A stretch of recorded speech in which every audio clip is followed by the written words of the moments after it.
Hello, everyone. This is Father Michael Lilly, doing a post today on a very important topic in our spiritual life regarding our Orthodox teachings by the Holy Fathers.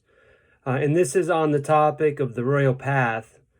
The royal path is, as we inherited it, we first hear about this in the scriptures from the book of Deuteronomy, where in the 5th chapter, 32nd verse, it says, "Ye shall turn not aside to the right hand or to the left, but go by the royal path." So the church fathers have taken this verse to always mean that we were balanced, that we did not go to extremes, not to overcorrectness or to laxity. And so in our spiritual lives, we're to apply this understanding of the royal path to live a life that is going towards Christ and avoiding the extremes of both right and left, and trying to attain our salvation. The Blessed Seraphim Rose applied this in our own situation, and I'm quoting here. He says that we may say that the royal path of true orthodoxy today is a mean that lies between the extremes of ecumenism and reformism on the one side, and a zeal not according to knowledge on the other. True orthodoxy does not go in step with the times on the one hand, nor does it make strictness or correctness or canonicity, good in themselves, an excuse for Pharisaic self-satisfaction, exclusivism, and distrust on the other.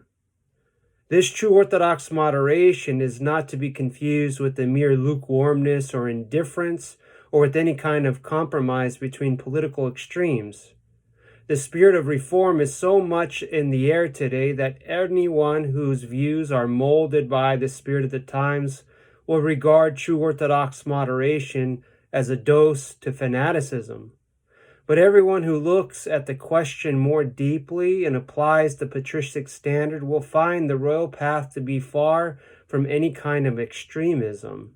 So here, Father Seraphim lays out a great understanding of what it means to stay upon the royal path.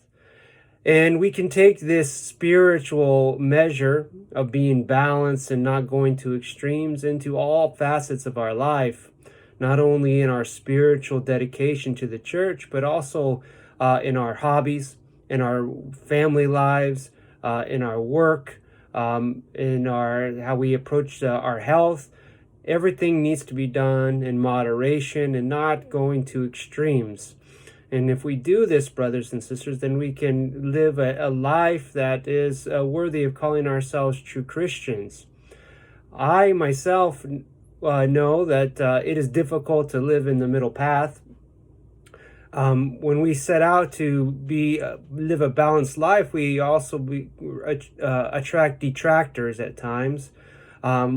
If we try to apply, especially in the church, some kind of measure of moderation, we get attacked both by those on the left and both on the right. This is true of even in our politics today.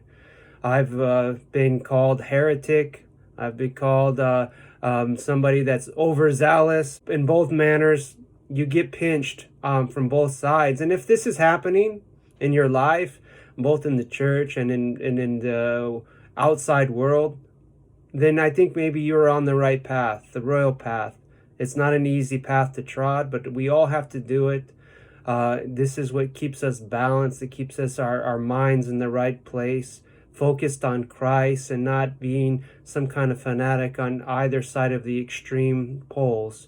So brothers and sisters, in this day and age where we are polarized, where we all have an opinion on something and we all want to share it and we all want to be right, let us look to the church fathers to remember that we need to trod the royal path, the path down the middle, and the path that also offers us an opportunity to be like Christ. God bless you, brothers and sisters.